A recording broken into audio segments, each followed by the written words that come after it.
Molweni emakhaya, masinamkele ku-#Fundimali oxhaswa nguWesbank. NdinguWeziloko Bonani, ngale ntsasa sizawuxoxa ngento ekuthiwa kuluphononongo lamatyala lakho, i-debt review.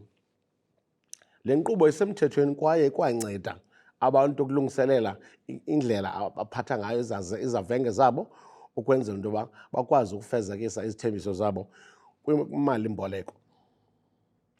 Olu phononongo ke uyalenza kuba ujonga isimo sakho kuba uyoyisakala na ukwenzela into yoba ukwazi uncedakala. Akululanga ke ukoyiswa ukubhatala izavenge zakho kuba uthatha ixesha ujongisa uhlengahlengisa ukuba imivuzo wakho uyamelana na nezavenge zakho. Xa ungakwazi uzawuthatha okudingayo okufunayo ukwenzela into yoba ukwazi ukwenza kakuhle. Masithi une-account yokuzilolonga, a-gym membership, eyakamabonakude kunye neyonomyayi, zonke uzozijonga ubone ukuba mawususe ozidingayo ushiye ozifunayo eziyimfuneko. Okunye ke ukwazi ukwenza kukudibanisa onke la matyala ubhatala isavenge esinye. Oku ke kudinga ukuba ukwazi indlela ozayiceba ngayo le nto, ufumane nomntu ozawukwazi ukucebisa ngendlela eyiyo. Uhlengahlengiso lwamatyala yinkqubo eyenziwa ngumntu okanye ishishini ukwenzela into yoba isimo sabo samatyala sibe ngendlela yiyo. Oku kwenza ngokujonga isidingo zakho ukwazi mandithi uzilungiselele kwangethuba. Kubalulekile ukuba uqinisekise uba izavenge zakho zibhatalwa ngexesha ngokupheleleyo.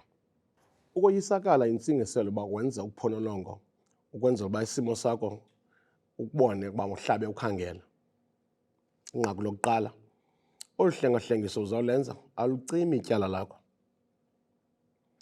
kwaye yindlela esemthethweni ekufuneka iye enkundleni ukwenzela uba isicelo sakho sijongwe, sivunywe okanye singavunywa. I-National Credit Regulator inamalungu asebenza ukwenza le nkqubo kwaye loo malungu aneendleko ekufuneka erhunywe ngazo. Le nkqubo ozoyenza yokwenza uphononongo, i-debt review, ilichaphazela kakubi isimo sakho samatyala. Xa uphantsi kwale nkqubo awukwazi uphinda wenza esinye isicelo sokwenza ityala kude ugqibe ithuba lokwenza i-debt review leyo. Nokuba ke imeko yakho ingabhetele uphantsi kwale nkqubo, kufuneka isivumelwano eso usifezekise, uyigqibe iperiod yakho okanye eli thuba lokuphonononga kwakho kwamatyala. Mhla ke waligqiba elo tyala under uphononongo olo, uza kufumana isatifiketi esixelela uba onke amatyala akho abhatelwe. Le into ithetha uba uyakwazi ke ngokuphinda kwakhona wenze isicelo semali-mboleko kwibhanka leyo, uveze isatifiketi esibonisa uba uphumile kuphononongo lamatyala akho, i-debt review. Imibuzo nee-comments ndingayifaka kwividiyo apha ngezantsi kwi-comment okanye nithinte uWestbank Customer Care nibuze kubo ngqo.